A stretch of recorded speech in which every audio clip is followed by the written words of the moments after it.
नमस्कार। मेरा पूरा देश सुन रहा है। राष्ट्र की आवाज 140 करोड़ लोगों की एक ही आवाज। आपके साथ मैं हूं सरफराज। मैं सरफराज सैफी आपको बताना चाहता हूं, इजराइल इन दिनों एक साथ कई मोर्चों पर जंग लड़ रहा है और चुन चुन कर अपने दुश्मनों को मार रहा है। फिलिस्तीन से लेकर लेबनान, यमन तक भारी तबाही मची हुई है। हिजबुल्लाह के चीफ नसरुल्लाह सहित टॉप कमांडर को मारने के बाद भी इजराइल शांत होने का नाम नहीं ले रहा है। अब इजराइल ने हूती विद्रोहियों के ठिकाने को निशाना बनाना शुरू कर दिया है। इजरायली सेना की ने जानकारी देते हुए बताया कि एयरफोर्स के लड़ाकू विमानों ने यमन के हूती ठिकानों पर दर्जनों हमले किए हैं और इस हमले में 4 लोग की मौत की खबर है। इजराइल ने एक साथ गाजा, लेबनान और यमन में बमों की बारिश कर दी। इजराइल के बदले के पूरी कहानी क्या है, यह आज आपको राष्ट्र की आवाज के जरिए समझाने की कोशिश करूंगा। 32 साल से हिजबुल्लाह की कमान संभाल रहे हसन नसरुल्लाह की मौत हो चुकी है। नसरुल्लाह के अलावा संगठन की पूरी टॉप लीडरशिप भी बीते 10 दिनों में खत्म हो चुकी है। हिजबुल्लाह की कमर इजराइल करीब करीब तोड़ चुका है। क्या हिजबुल्लाह एक बार फिर से खड़ा हो सकता है? क्या हिजबुल्लाह इजराइल पर कोई घातक हमले का प्लान बना रहा है? क्योंकि हिजबुल्लाह कई बार हम लोग के कमजोर होने के बाद फिर से खड़ा हुआ है और इसके पीछे ईरान का हाथ है। अपने चीफ की मौत का बदला हिजबुल्लाह किसी भी कीमत पर लेगा, इसकी तैयारी भी शुरू हो चुकी है। हिजबुल्लाह को नया चीफ मिल गया है।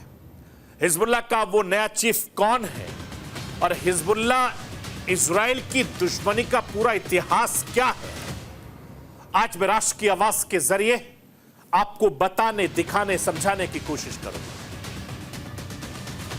करीब 1 साल से इजराइल ने पूरे मिडिल ईस्ट की नाक में दम करके रखा हुआ है। दुनिया के बड़े बड़े ताकतवर मुल्क इजराइल से युद्ध रोकने की मांग कर रहे हैं। बावजूद इसके वो अपने एजेंडे को अंजाम तक जुटा देने और हर गुजरते दिन के साथ अपने दुश्मनों का खात्मा कर रहे हैं। इसके पीछे इजराइल की अपनी ताकत तो है, इसके साथ ही सबसे बड़े सहयोगी अमेरिका भी उसके पीछे है। हिजबुल्लाह के पीछे ईरान है और ईरान के पीछे रूस है, चीन है। नसरुल्लाह की मौत के बाद तमाम सुपर पावर देश इस वक्त एक्टिव हैं। मिडिल ईस्ट में किसी वक्त महायुद्ध का खतरा मंडरा रहा है, कभी भी जंग छिड़ सकती है। आखिर कैसे, ये राष्ट्र की आवाज के जरिए आपको समझाने की कोशिश करूंगा। मैं अपने हिंदुस्तान के कोने कोने की आवाज को दिल्ली तक पहुंचाता हूं, दिल्ली की आवाज को देश दुनिया के कोने कोने तक पहुंचाता हूं। नेताओं की आवाज को मैं आम लोगों तक पहुंचाता हूं, आम लोगों की आवाज को मैं अपने देश के हुक्मरानों तक पहुंचाता हूं। आपकी आवाज से मिलती है मेरी आवाज और बन जाती है राष्ट्र की आवाज।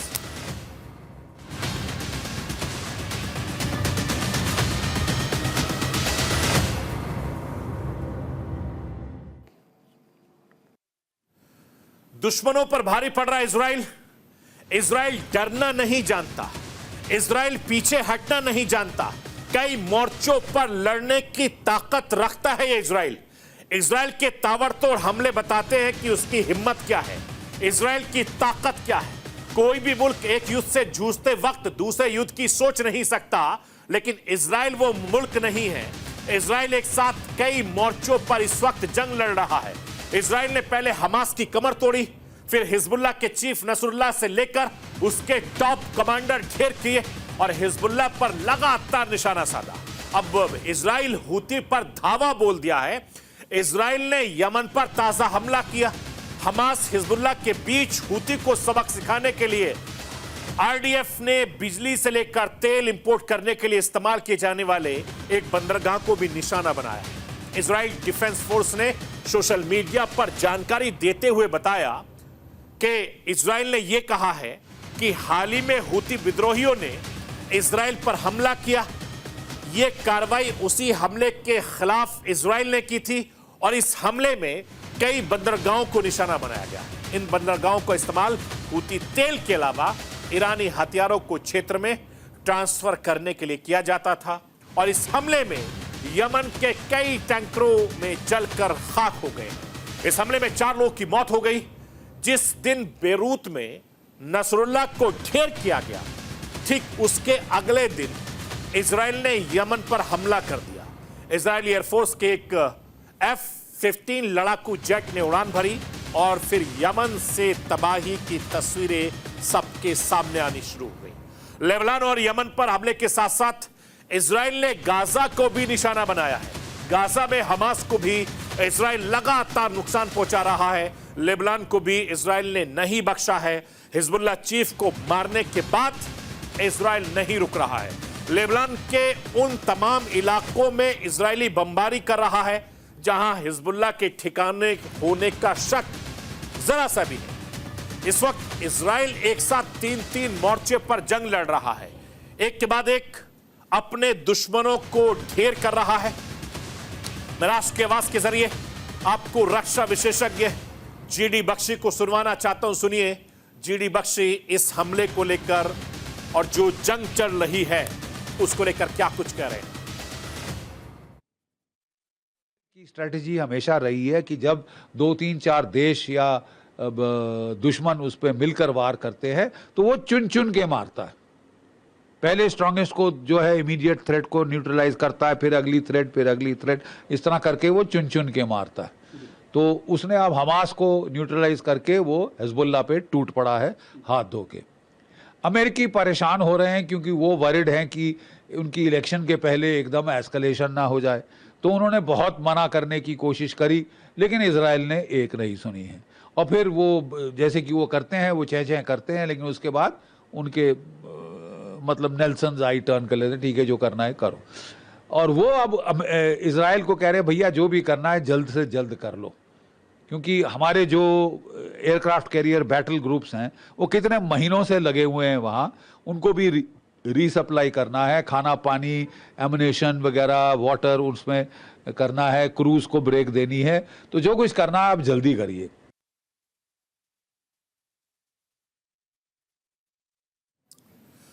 मैं आपको यह बताना चाहता हूं, इजराइल एक साथ कई मोर्चों पर जंग कर रहा है।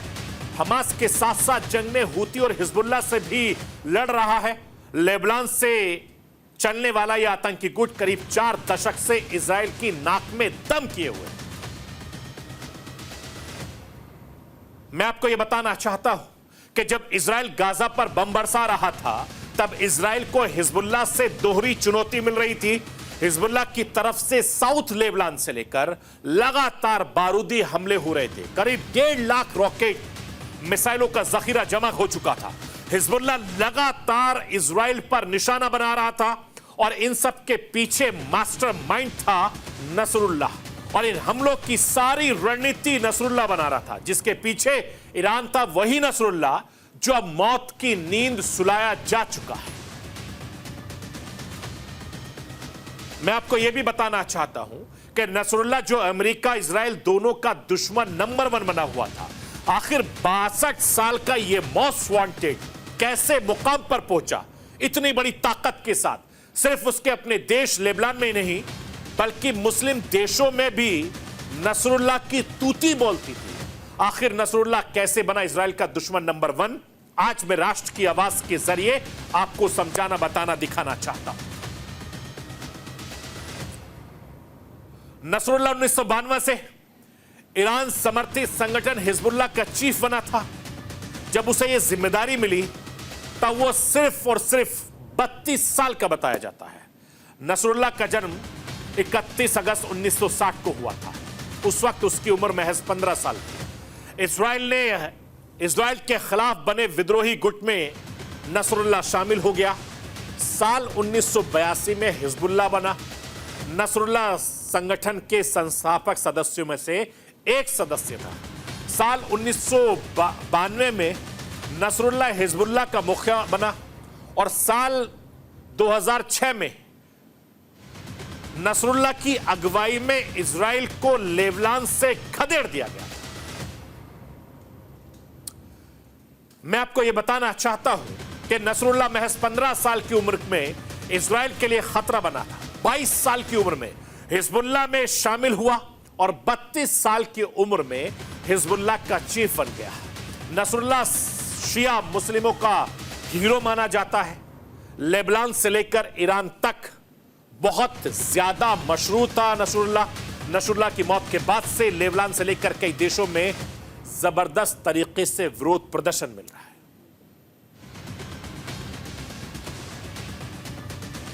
मैं आपको यह बताना चाहता हूं कि जिस तरीके से दुनिया के कई देशों में नसरुल्लाह की मौत के बाद विरोध प्रदर्शन हो रहा है, हिंदुस्तान में भी जम्मू कश्मीर से लेकर लखनऊ तक विरोध प्रदर्शन देखने को मिल रहा है। बड़ी तादाद में शिया समुदाय के लोग कश्मीर से सड़कों पर उतरकर सैकड़ों लोग नसरुल्लाह की मौत पर दुख जाहिर कर रहे हैं, अफसोस जाहिर कर रहे हैं और इस प्रदर्शन में कई बच्चे भी शामिल हैं।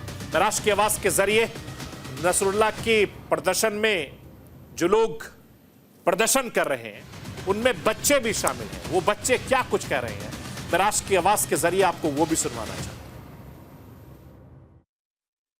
यहाँ पे इसलिए जमा हुए क्योंकि हमारा आखिरी जिसका नाम सईद हसन नसरुल्लाह है, इस्राइल वो शहीद किया गया है। इस्राइल लेबनान फलस्तीन पे जितना भी अटैक करे हम पीछे नहीं हटने देंगे। हुसैनियत जिंदाबाद, हुसैनियत जिंदाबाद। आपने एक हिजबुल्लाह चीफ को मारा है, हर घर से हिजबुल्लाह निकलेगा। I am talking to the Israel, the chief minister of Israel. मैं हर उस इंसान से बात कर रही हूँ जो फलस्तीन के खिलाफ है। मैं लिबनानियंस को हौसला देना चाहूंगी कि वो बिल्कुल भी फिक्र ना करे क्योंकि हम उनके साथ हैं। द शिया कम्युनिटी उनके साथ है, हम उनका साथ कभी नहीं छोड़ेंगे, कभी भी नहीं। आपको पता नहीं है कि आपने किसको शहीद किया है। अब हर घर से इस्राइल निकलेगा, अब हर घर से लेबनानिया निकलेगा, हर घर से हिजबुल्लाह निकलेगा। हिजबुल्लाह जिंदाबाद। और हाँ, जो हम इसीलिए जमा हुए यहाँ क्योंकि लेबनान में हिजबुल्लाह के कमांडर सईद हसन नसरुल्लाह शहीद हो गए। असली हम शहादत वादा से नहीं डरते बल्कि शहादत ही हमारा ईमान है। और जो शहीद होते हैं उनको खुदा से रिज़्क़ मिलती है और वो जिंदा होते हैं। और ना हम पीछे हटने वालों में से है और ना डरने वालों में से, बल्कि हम डट कर मुकाबला करने वालों में से और मजलूमों की हिमायत करने वालों में से। शुक्रिया। आप सुन रहे थे, ये बच्चियां कश्मीर की हैं, शिया समुदाय से ताल्लुक रखती हैं, नसरुल्लाह को अपना हीरो मानती हैं और नसरुल्लाह की मौत के बाद लगातार उनको शहीद बता रहे हैं। मैं आपको यह बताना चाहता हूं कि नसरुल्लाह की मौत के बाद एक तरफ लेबनान में लोग प्रदर्शन परेशान हैं, तो दूसरी तरफ इजराइल में खुशी का ठिकाना नहीं। यानी एक तरफ गम है, एक तरफ खुशी है। इजराइल की तरफ से इस ऑपरेशन से जुड़े वीडियो जारी किए जा रहे हैं। ऐसा ही एक वीडियो F-15 का जारी किया गया है जिसमें उड़ान भरते हुए देखा जा सकता है। इजराइल का यह कहना है कि लड़ाकू विमान वही है जो हिजबुल्लाह चीफ नसरुल्लाह को मारने में शामिल था। नसरुल्लाह को मारकर इजराइल ने बहुत बड़ा जोखिम ले लिया है। मैं आपको यह बताना चाहता हूं, आप कहेंगे कैसे, तो इसका जवाब हिजबुल्लाह की ताकत में छिपा हुआ था, जिसे पूरी तरीके से खत्म करने के लिए इजराइल लगातार हमले कर रहा है। जबकि वो नसरुल्लाह को मारने में कामयाब हो चुका है। हिजबुल्लाह के ठिकानों और हौसले को पस्त करना हमास की तरह आसान नहीं है। नसरुल्लाह की मौत के बाद अब इजराइल पर बड़े पलटवार का खतरा बना हुआ है, क्योंकि हिजबुल्लाह पर लगातार हमले के बावजूद इजराइल अभी तक उसे हरा नहीं पाया है।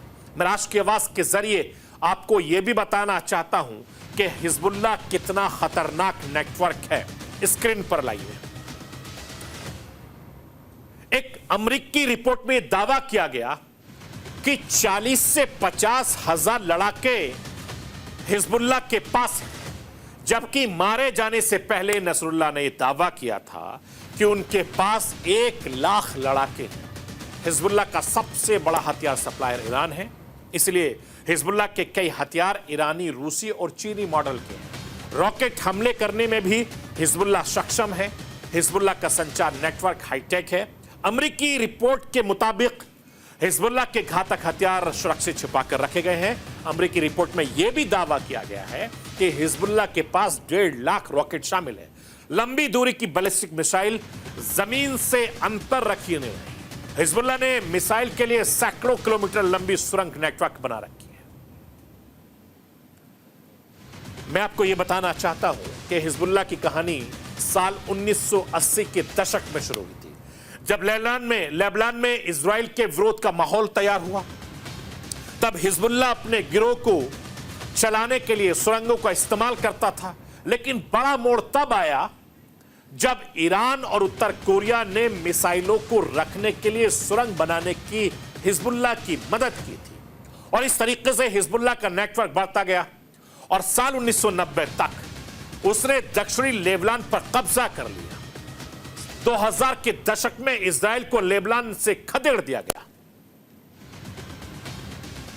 मैं आपको यह बताना चाहता हूं, अब उसका बदला इजराइल ने नसरुल्लाह को मार कर ले लिया है।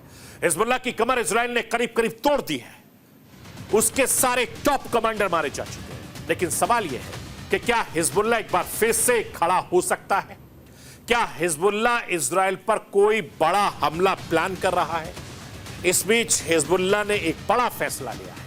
अब हिजबुल्लाह की कमान नसरुल्लाह के भाई हाशिम सफीउद्दीन संभालेगा। हिजबुल्लाह के करीब करीब सारे टॉप कमांडर मारे जा चुके हैं। संगठन के पास अब कोई दूसरा बड़ा चेहरा मौजूद नहीं है। इसमें सिर्फ हाशिम बचा हुआ है, इसीलिए उसको संगठन की कमान सौंपी गई है। हाशिम हमेशा से नसरुल्लाह का भरोसेमंद रहा है, तजुर्बा रखता है, इस संगठन को राजनीतिक मायने में देखता भी रहता है। मैं राष्ट्र की आवाज के जरिए आपको यह बताना चाहता हूं कि आखिर हाशिम सफीउद्दीन कौन है और इसे जिम्मेदारी क्यों दी गई है, वो जरा राष्ट्र की आवाज के जरिए समझिए।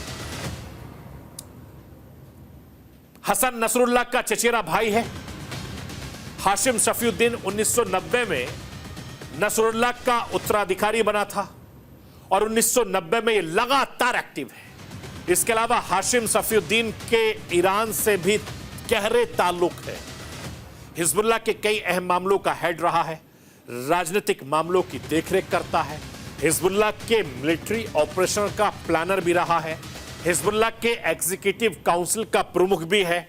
हाशिम के पास वित्त विभाग का जिम्मा है और 2017 में माफ कीजिएगा, 2017 में अमेरिका ने इसे आतंकी घोषित किया था। 2017 में सऊदी अरब ने ब्लैक लिस्ट भी इसको किया हुआ है।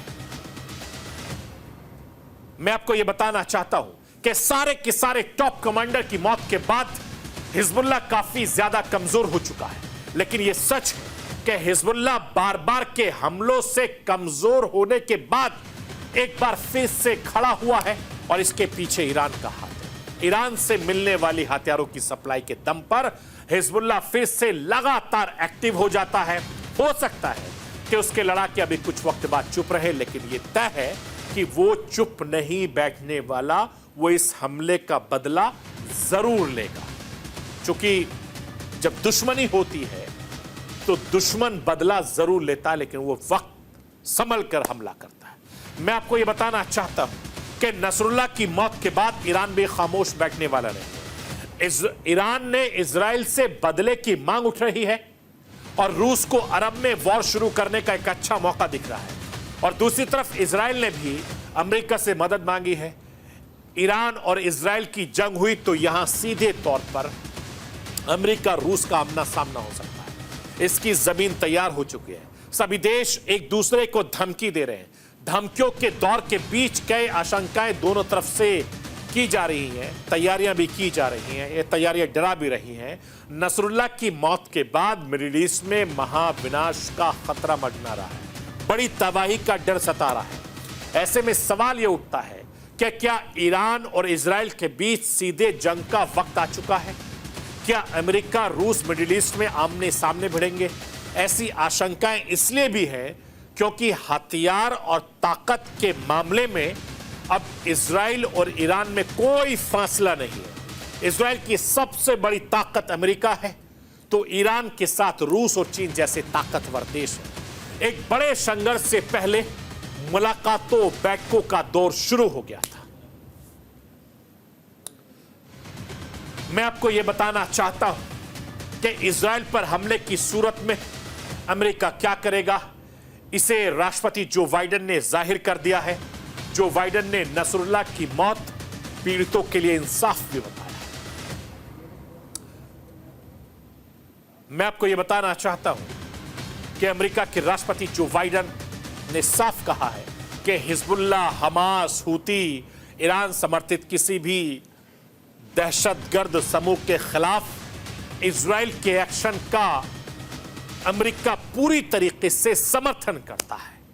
यानी अब हूती पर मिसाइलों की बरसात हो, या फिर सीरिया में एयर स्ट्राइक हो, या फिर लेबनान में हिजबुल्लाह के ठिकानों पर अटैक हो, अमेरिका हर कदम पर इजराइल के साथ है। और दूसरी तरफ ईरान का दोस्त रूस भी एक्शन में आ चुका है। रूस के साथ साथ चीन ने भी ईरान का साथ दिया है। नसरुल्लाह पर हमले को लेकर लेबनान की संप्रभुता पर हमला बताया जा रहा है। ईरान को दो शक्तिशाली देशों का समर्थन है और माना यह जा रहा है कि ईरान में हमले की तैयारी शुरू हो गई है। अब ईरान की मिसाइलों का जखीरा इजराइल पर बरसने वाला है। उधर अमेरिका ने मिडिल ईस्ट में भी किसी भी जंग से निपटने की तैयारी बहुत पहले कर दी और हाल ही में अमेरिका ने अपने एयरक्राफ्ट कैरियर को भी मिडिल ईस्ट की तरफ भेजा था। इसके साथ 2 डिस्ट्रॉयर और क्रूज युद्धपोत भी है और यह इजराइल की सुरक्षा के लिए किया गया था। यानी अब इस युद्ध में कभी भी सुपर पावर देश आमने सामने हो सकते हैं और इसके साथ ही मिडिल ईस्ट में एक बार फिर से बहुत बड़ा नुकसान आपको देखने को मिल सकता है। चूंकि ये जंग की शुरुआत है, एक देश दूसरे देश के साथ जंग में लगा हुआ है और कई देश ऐसे हैं जो एक दूसरे से बदला लेने के लिए हर मुमकिन कोशिश कर सकता है। आने वाले वक्त में यह जंग और ज्यादा बढ़ सकती है, इसीलिए विश्व युद्ध का खतरा लगातार तेजी से बढ़ता जा रहा है और राष्ट्र की आवाज के जरिए लगातार बॉर्डर पर जो जंग चलती रही है उसको लगातार हम दिखाते रहे हैं। आने वाले वक्त में ये चिंगारियां किस किस देशों में जाएंगी उसको देखना बहुत जरूरी होगा। तो ये थी राष्ट्र की आवाज। बाकी खबरों के लिए आप बने रहिए न्यूज़ इंडिया के साथ।